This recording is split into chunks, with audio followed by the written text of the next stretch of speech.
예, 사고 표현 8주차 공부를 하죠.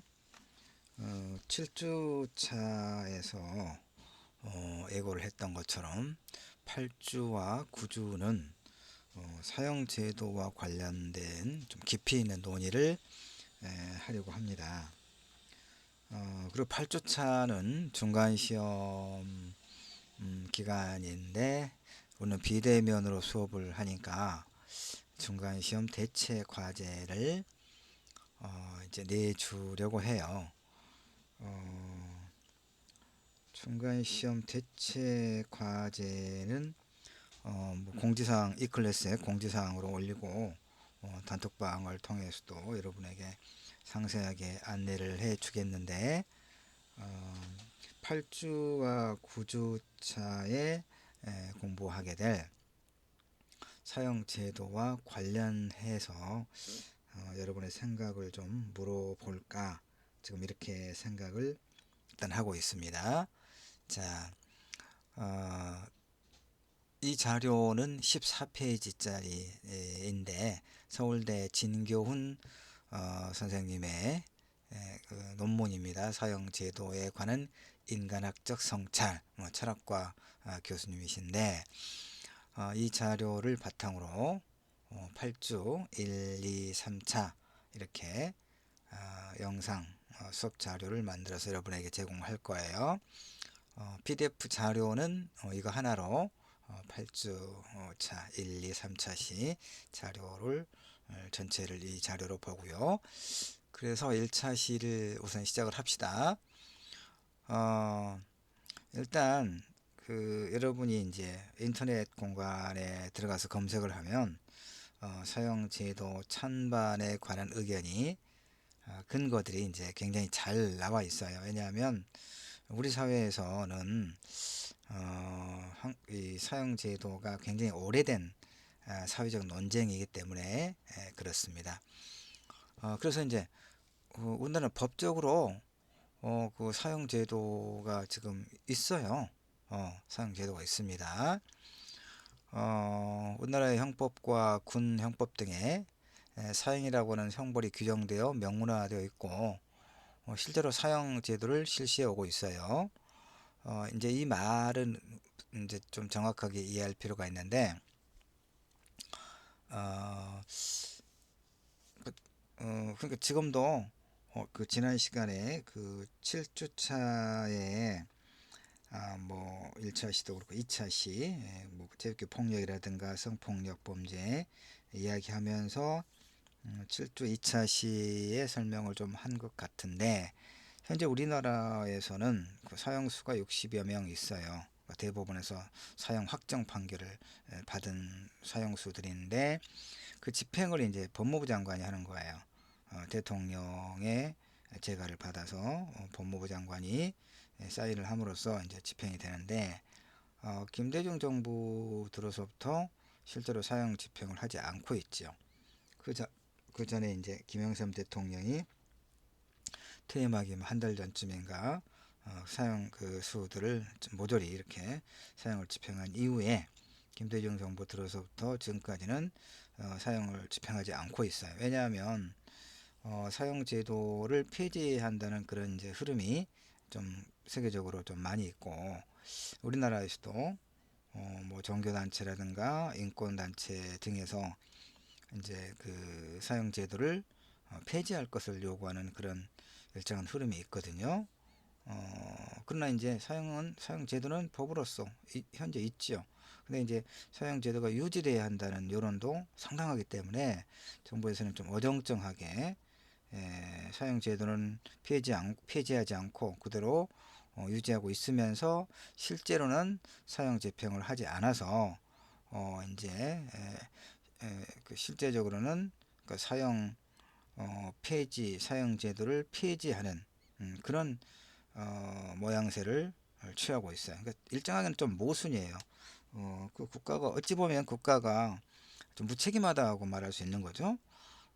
여론에만 지나치게 물론 이제 그 굉장히 중요한 어떤 이런 결정을 하는 데 있어서 여론을 도외시해서는 안 되지만 대체로 그 사형 제도를 유지해야 한다는 그런 여론과 폐지해야 한다는 여론이 좀 비슷하고 그럴 때 이건 뭐 국회에서든 또 정부에서든 책임 있게 논의를 해서 양당 간에 좀 결정을 내리는 게 필요할 텐데 그 어정쩡하게 하고 있어요. 이건 정부의 직무유기죠. 국가의 무책임한 어떤 그 태도라고 볼 수가 있어요. 그래서 사실상 사형 폐지 국가 또 이렇게 또 이야기합니다. 유엔에서는 이를테면 10년 이상 사형을 집행하지 않은 국가를 그렇게 부른다고 그래요. 그래서 우리나라도 사형 제도는 있지만 실제로 집행하지 않은 지가 20년이 넘었기 때문에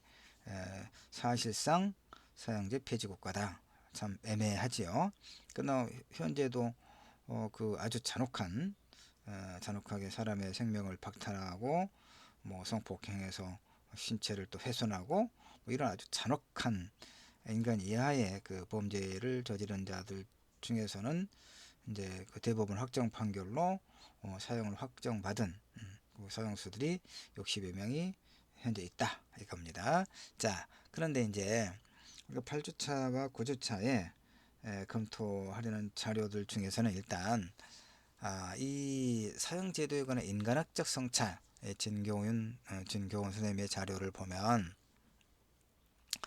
여기 보면 이제 1988년 국제사면위원회가 1989년을 사형제도 폐지해라고 엠네스티라고 하거든요. 그러니까 국제사면위원회는 특히 어떤 나라에서 어떤 정치적 이유로 뭐 사형제도를 악용하거나 또 정치적 반대자들을 구금하거나 이런 것에 대해서 꾸준히 문제를 제기하는 그런 이제 세계적인 그런 그 기구예요. 인권 기구죠. 그러니까 이 엠네스티가 사실은 박정희 전두환 때 많은 그 이제 그런 독재 체제를 비판했던 그런 사람들을 이제 감옥에 가두고 심지어 사형에 처하고 그랬을 때 구명 운동을 주도했던 그런 그 국제 기구입니다. 하여튼 이 그러니까 국제사면위원회 엠네스티는 일단 사형제도를 폐지할 것을 이제 전 세계 각국 정부에 권고하는 입장이죠. 그래서 이 국제사면위원회가 1989년을 사형제도 폐지해라고 선언을 했나 봐요. 그래서 이제 그때까지 산발적이던 사형제도 폐지 운동이 우리나라에서 1989년 5월 종교인들과 법조인들 뭐 전체는 아니겠죠. 뭐 어쨌든 그 뜻을 같이 하는 사람들이 중심이 되어서 한국 사형제지 한국 사형 폐지 운동 협의회를 이렇게 결성했다. 이렇게 지금 되어 있습니다. 그래서 여러 차례 대법원과 헌법재판소에 특히 헌법재판소의 사형은 위헌이다. 이런 이제 그 헌법재판소의 그 심판을 청구하는 이런 이제 그 사례가 좀 덜어 있었죠. 근데 이제 그 최종 결정은 헌법재판소가 내리는데 위헌인가 합헌인가에 관련된 사형 제도가 근데 이제 어쨌든 헌법재판소의 결정은 사형 제도가 폐지되는 것이 원칙적으로는 바람직하다. 그러나 아직은 우리 사회에서 사형 제도는 좀 전치할 필요가 있다.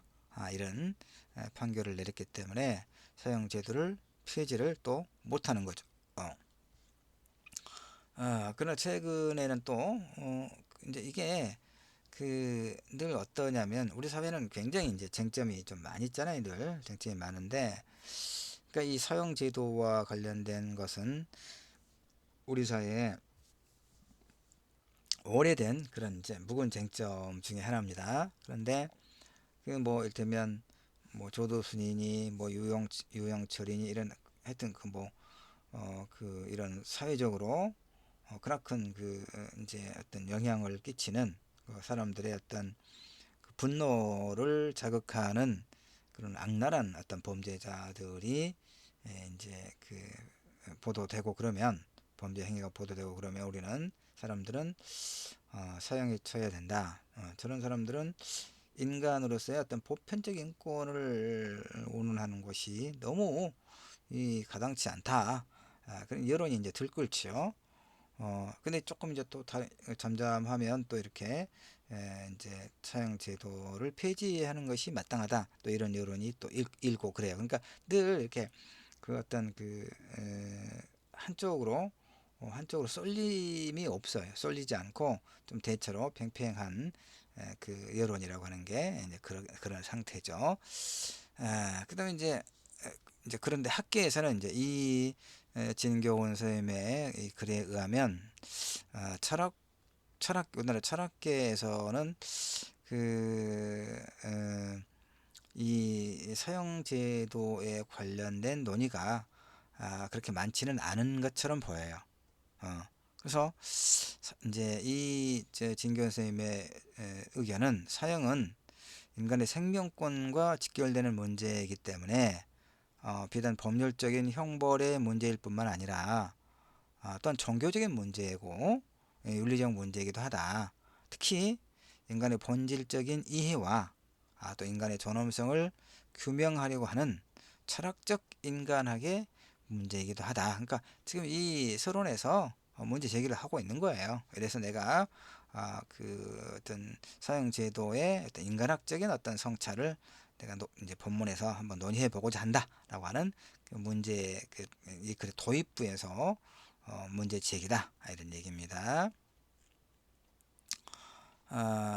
사형제도는 뭐 우리나라뿐만 아니라 전 세계에서 아주 오래된 옛날부터 시행되어 왔죠. 그리고 그것을 또 당연시해 왔거든요.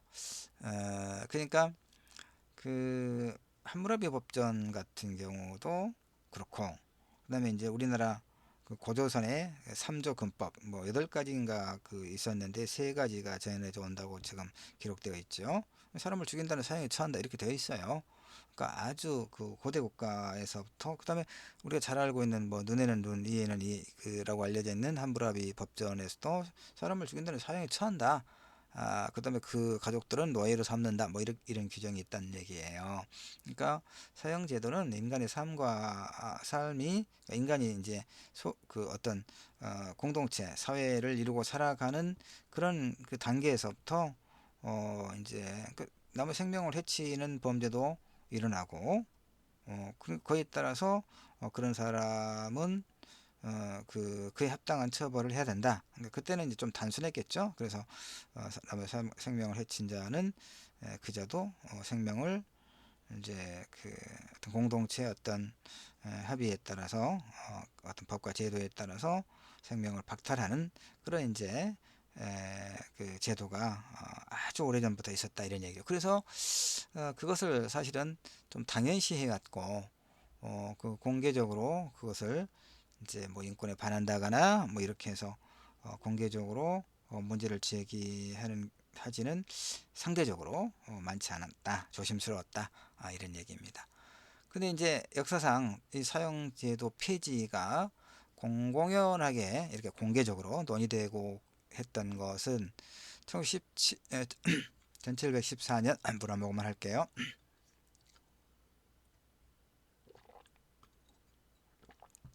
1714년 러시아 제국의 엘리자베스 여황제가 사형제도의 부당성을 지적하고 사형 집행을 중지할 것을 선언한 것으로부터 시작됐다라고 되어 있습니다. 대단합니다. 18세기 초에 러시아 제국에서 이때는 러시아가 농업 국가에서 유럽 국가 중에서는 상당히 낙후된 그런 국가로 되어 있었거든요. 농노제가 시행되고 그래서 그 귀족들은 이제 대규모의 이제 토지를 소유하면서 또 농노들을 부리면서 어떤 부유한 생활을 했지만 많은 농민들과 농노들은 그야말로 이제 비참한 삶을 살아가는 그런 시대의 러시아에서 특히 이제 여자 황제가 엘리자베스 여황제가 사형 제도가 부당하다. 그래서 사형 집행을 중지하겠다. 이렇게 선언했다는 얘기죠. 굉장히 획기적인 그런 그 선언이죠. 특히 1723년 이탈리아의 형법학자인 베카리아가 죄와 형벌을 이런 책을 또 이제 저술한 모양입니다. 이 책에서 잔인한 형벌인 사형의 폐지를 이제 주장했다는 얘기죠. 뭐 이렇게 그러니까 사형제도 폐지 운동의 하나의 역사라고 볼 수 있죠. 그 이전에는 뭐 그리스도교에서조차도 사형제도를 인정했다는 얘기입니다. 아우구스티누스, 토마스 아퀴나스 이런 사람들이 이제 소위 교부 철학자, 뭐 교황, 대주교, 교부 철학자들이죠. 로마 가톨릭 교회. 마르틴 부버장, 칼뱅은 이제 종교개혁을 주장했던 프랑스인가요? 하여튼 뭐 이런 그 신구교의 중요한 그 인물들도 사형 제도를 당연한 것으로 생각했단 말이에요. 그 다음에 칸트, 헤겔, 루소, 벤담, 밀 이런 굉장히 유명한 그 철학자들 역시 사형 제도를 옹호했어요. 그러나 20세기에 들어와서 이제 인권의 어떤 중요성 이렇게 이제 좀 많이 강조가 되는 거예요. 그래서 철학계에서도 인간학과 사회 존재론적 사회 윤리학의 측면에서 사형제도가 갖고 있는 문제점을 이제 이렇게 지적을 하면서 사형제도를 비판하기 시작했다 이런 얘기입니다. 자, 사회 존재론적 측면에서 보면 사형제도는 근본적으로 모순이다라고 이야기하군요. 왜 그러냐? 왜 그럽니까? 사형제도는 원래 개인이 저지른 죄는 전적으로 개인의 책임이다라는 그런 개인 윤리에 기초하고 있기 때문이라는 거예요.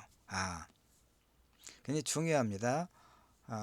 우리가 이제 그 인터넷에 들어가서 검색을 하면 사형제도를 그 폐지해야 된다라고 주장하는 사람들의 논리적 근거가 여러 개 있는데 그 중에 하나가 가장 핵심적인 것이 뭡니까 여러분? 인권의 중요성이죠. 보편적인 인권, 사람의 생명은 존엄하다. 그러니까 아무리 이렇게 지탄받을 그런 어떤 범죄를 저질렀다 하더라도 그 사람에게까지도 이런 인권의 어떤 보편적인 적용을 그러니까 외면해서는 안 된다. 이렇게 강조를 해요. 그 다음에 또가 이제 뭐 정치적으로 악용 가능성이라든가 그다음에 오판, 잘못 판단하거나 이런 가능성이 여전히 있다. 그다음에 이제 사형제도가 그와 같은 그 흉악범죄를 예방하거나 또 이렇게 범죄율을 낮추거나 하는 그런데 별로 기여하지 못한다. 이런 이제 여러 이유를 들어서 사형제도를 폐지할 것을 주장을 해요. 사형제도를 유지해야 된다고 주장하는 사람들은 그 보편적인 인권을 그런 악랄한 범죄자들, 사람의 생명을 이렇게 이제 해친 그런 자들에게까지 우리가 인권의 보편성을 적용하기는 곤란하다. 그다음에 이제 사법 정의, 국가는 도대체 뭐냐? 그러니까 사적 보복을 금지하는 대신에 국민에게서 위임받은 권한을 가지고 국가가 그 저지른 범죄에 이제 해당하는 적절한 형벌권을 갖고 있는데 이제 그래서 사형을 이제 어떤 범죄들은 법으로 정해놓고 이들은 사형에 처하도록 하는 것은 이것이 이제 국가의 책무고 당연한 책무고 정의의 구현이다라고 또 이렇게 이야기하지요. 자, 이런 이제 사형제도 선반 논쟁이 있습니다. 근데 이제 우리가 8주차, 지금 8주차에 보고 있는 이 인간학적 성찰, 사형제도에 관한 인간학적 성찰, 그러니까 철학적 측면에서 지금 보고 있는데, 이 이제 글에 따르면 굉장히 중요한 어떤 논리적 근거가 하나 제시되고 있어요. 즉, 사회 존재론적 측면에서 보면 사형제도는 근본적으로 모순이다 이거예요. 왜냐? 사형제도는 원래 개인이 저지른 죄는 전적으로 그 개인이 책임이다. 이런 개인 윤리에 기초하고 있다는 얘기예요. 그러나 어떤 개인이 죄를 짓게 되는 것은 그 개인의 사회적 여건과 무관하지는 않다는 거예요. 그쵸? 어떤 개인이 저지른 범죄에 대한 책임은 그 당사자 개인에게만 있는 것이 아니라 우선적으로는 그 개인에게 있죠. 그러나 동시에 그 개인이 소속되어 있는 그 사회도 일정하게는 책임이 있다는 것을 우리는 인정해야 된다는 얘기야. 왜냐하면 대부분의 범죄자들은 제대로 사람다운 대접을 받지 못하는 열악한 환경 조건에서 성장한 경우가 많다는 얘기예요. 그래서 우리는 범죄를 이 개인의 차원에서만 고찰해서는 안 된다는 얘기예요. 예를 들어서 최저 생계비도 안 되는 박봉이 허덕이고 사는 공무원에게 협박과 가혹한 유설 등으로 뇌물을 받게 만들고 나서 뇌물 공여자에게 책임을 묻지 않고 뇌물 받은 공무원만 처벌한다면 그 처벌이 공정한가? 이런 이제 그래서 이제 칸트는 이런 문제와 관련해서 이렇게 이제 이야기한단 말이에요.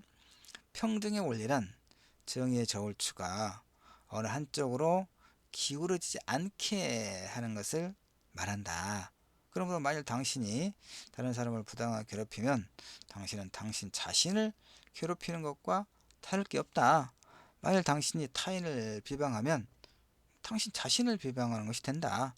만일 당신이 다른 사람을 살해하면 당신은 당신 자신을 죽이는 것이다. 뭐 이렇게 또 이제 철학적으로 논변을 하기도 해요. 자, 우리는 계몽주의자로서 개인 윤리를 이상주의적으로 체계화하려고 애써온 이 칸트의 이런 글에서 칸트도 결국 인간의 연대 책임을 인정했다는 사실을 이제 우리가 찾아볼 수 있죠. 그 다음에 이제 또 그 우리 사회에서 그 종종 소위 묻지마 범죄라고 하는 게 많이 일어나잖아요. 물론 묻지마 범죄는 이제 뭐 법적으로 그 확립된 개념은 아닌데 이제 언론에서 그렇게 임의적으로 이제 그 쓰고 있는 그 네이밍이죠. 이름 붙인 건데 그래서 이제 하여튼 그 묻지마 범죄라고 하는 게 뭡니까? 그 어떤 범죄자가 그 사람과 무관한 어떤 타인들에게 무차별적으로 뭐 흉기를 휘두르거나 해서 사람을 죽이는 것이죠. 가끔 그런 게 벌어져요. 근데 그걸 갖다가 이제 어떤 그 분노 증오 범죄, 분노 범죄라고 이야기하거든요. 그 이게 무엇인지 알겠죠, 여러분? 그러니까 어떤 사람이, 그러니까 대체로 뭐 직장에서 해고되었다거나 오랫동안 이제 왕따를 괴롭힘을 당했다거나 이런 사람들이 그 이제 타인과 사회에 대해 갖고 있는 어떤 분노가 있겠죠, 당연히. 근데 그 분노를 이제 그 자신에게 이제 그런 부당하게 대접했던 뭐 사람이나 어떤 곳에 대해서 분노를 갖고 있는데 그러면 이제 그 올바르지 않은, 그러니까 폭력적인 방법으로 그 분노를 해소하는 것은 올바르지 않지요. 그래도 불구하고 그래서 이제 어느 날 이제 그 뭐 가슴에 흉기를 품고 보복을 하러 나섰다는 거죠. 그런데 그 자기를 괴롭혔거나 부당하게 대접했던 사람들이 아니라 이제 그냥 그런 것과 무관하고 그다음에 그 범죄자를 전혀 알지 못하는 그냥 보통 사람들, 일반 시민들 길거리 걸어가고 있고 이런 사람들을 향해서 또는 이제 뭐 몸이 약한 여성이라거나 뭐 이런 그다음에 뭐 나이 먹은 노인들이라거나 이런 사람들을 무차별적으로 공격해서 폭력을 가하고 심지어 목숨까지 해치는 범죄를 우리가 소위 묻지마 범죄라고 하는 거죠. 증오 범죄라고 이렇게 하죠. 바로 그런 것 때문에 그러니까 그런 범죄를 저지른 자에게는 당연히 그에 상응하는 책임을 물어야 되겠죠. 그러나 이 이제 인간학적 고찰에서 본다면 그것은 그 개인의 책임일 뿐만 아니라 그러한 범죄가 발생하게끔 그런 범죄의 근원적인 어떤 그 책임을 공동체가 함께 나누어 가져야 한다. 이런 측면에서 지금 문제 제기를 하고 있는 거 알겠죠? 그래서 사형제도 전체론자들은 그러니까 사형제도가 필요하다라고 주장하는 사람들은 철학적으로 동해 보복의 정의를 그 자체로 가치 있는 것으로 간주하는 경향이 있다. 정의의 실현을 위해 사형이 필요하다. 이런 주장을 하고 있다는 얘기죠. 그러나 정의 이름으로 사용된 수많은 복수와 살육을 우리는 역사에 수없이 보았다. 그리고 우리는 사랑이 없는 정의는 무자비하게 되고 복사충후를 불러일으킨다는 역사 사실을 예매해서는 안 된다라고 이제 강조를 하는데, 이건 뭐 이제 그 생각이 다를 수도 있습니다. 그 케이스에 따라 다를 수 있죠. 그러나 이제 여러분은 이제 이런 자료를 이렇게 꼼꼼히 읽고 수업에 참여하면서 여러분 나름의 판단을 해보기 바랍니다. 우리가 이런 어떤 문제에 대해서 자신의 태도를 정한다는 것은 자신의 어떤 그 사회적 정체성, 즉 사회적 어떤 가치관, 태도를 좀 더 분명하게 만들어 나가는데 굉장히 도움이 돼요. 사형제도를 지지하거나 반대하거나, 그러면서 왜라고 하는 근거들을 설득력 있게 이렇게 만들어 갈 때 우리는 자연스럽게 사회적 어떤 가치 판단을 하는 데 있어서 어떤 입장인가, 어떤 사람인가가 이렇게 가치관이 정립이 되거든요. 그래서 이런 공부를 하고 있는 겁니다. 자, 나는 기본적으로 사형제도는 필요하다고 보는 사람이에요. 사형제도는 이제 정치적으로 악용할 수 있는 가능성을 차단하고, 그다음에 55판의 가능성을 최소화하면서 사형제도는 필요하다. 왜냐하면 지금 우리나라의 현재 사형수들 60여 명은 정치적 악용 가능성 전혀 없고 55판의 가능성 전혀 없고, 그래서 최소 한두 명 이상의 사람들을 매우 잔혹한 방법으로 살해하고, 또 여성이 그 범죄 희생자인 경우에는 성폭행하고 시신을 유기하고 심지어 시신을 불태우고 이런 그 아주 악랄한 그런 범죄를 저지른 자들이거든요. 이런 사람들은 나는 사형을 집행하는 것이 마땅하다. 나는 이렇게 봐요. 우리 역사에서, 현대사에서 또 이승만, 박정희, 전두환 때까지 정책 반대자들을 빨갱이로 몰아서 고문하고 간첩으로 뒤집어 씌워서 사형을 집행한 경우가 굉장히 많았거든요. 그것이 20년, 30년 지나서 최근에 이제 계속 재심을 통해서 무죄로 판결이 되고 있거든요. 그러니까 그런 어떤 정치적 악용 가능성은 철저히 차단하는 어떤 장치를 만들고, 지금 내가 거듭 이야기했지만 현재 사형수 60여 명은 그런 정치적인 문제와 전혀 관계없어요. 예. 그 다음에 이제 55판의 가능성이 있지요. 그 뭐 오고리, 약촌 오고리 살인 사건이라든가, 그것도 엉뚱한 젊은이가 15년 동안 그 범죄자로 몰려서 억울한 옥살이를 했고, 그 다음에 살인의 추억, 영화로도 유명한 그 연쇄 살인 사건, 화성 연쇄 살인 사건, 열 몇 명 죽은 그 범인이 최근에 이제 밝혀져서 그 억울한 옥살이를 했던 사람, 20년 동안 옥살이를 했던 사람이 이번에 또 무죄로 재심을 통해서 밝혀지고 그랬죠. 만약 그 사람들이 15년, 20년 동안 감옥살이를 하지 않고 만약에 사형에 처해져 버렸다면 그 억울함을 풀 길은 없는 거죠. 그러니까 그 정치적 악용 가능성이라든가 55판의 가능성은 철저하게 그 차단한 가운데 현재 사형수들처럼 그런 경우는 뭐 인권의 보편적 적용이라든가, 그 다음에 사형 집행을 함으로써 그 같은 범죄에 대한 뭐 각성 효과가 있느니 없느니 이것과 아무 관계없이 그런 사람들은 사형의 필요하다. 이게 정의다. 최소한의 국가의 책무고 어떤 그 어떤 그 공공의 안녕을 위한, 물론 이제 그 개인의 책임, 그런 책임과 함께 그런 범죄가 발생했던 어떤 요인을 찾아서 우리 사회의 구체적인 문제를 이제 그 바꿔나가는 노력은 당연히 필요하지만, 그러나 범죄를 행한 행위자에 대한 처벌도, 그것도 필요하다. 나는 이렇게 일단 보는 사람입니다. 그래서 이제 이 글쓴이는 사형제도는 근본적으로 인간에 대한 편견의 산물이다. 인간의 사회적 연대성과 가능성에 대한 무지에 발생한다. 이렇게 이제 봅니다. 그리고 우리나라 사형제도에 대한 비판적 성찰을 하면서 왜 사형제도가 시급히 폐지돼야 하는가를 이제 본문에서 이제 논의를 하고 있는 거죠. 이제 이 선생님은 그렇습니다. 그러나 나는 어쨌든, 자, 그런데 왜 나는 내 주장과 다른 달리 사형제도가 폐지돼야 한다고 주장하는 쪽에 이 글을 우리가 함께 읽고 있을까요? 그건 뭐냐면 우리가 자신의 주장만이 진리다라고 주장해서는 안 되기 때문에 그렇습니다. 예. 내 주장만이 옳다고 주장하면 그게 바로 흑백 논리의 오류에 빠지는 거거든요. 내 주장은 옳고 다른 상대방의 주장은 옳지 않다라고 하는 것이야말로 독선이죠. 그래서 내 주장은 이거 있지만 다른 쪽의 주장은 또 무엇인가, 어떤 근거로 그와 같은 주장을 이렇게 펼치는가를 우리가 공부를 해야 돼요. 그래야 내가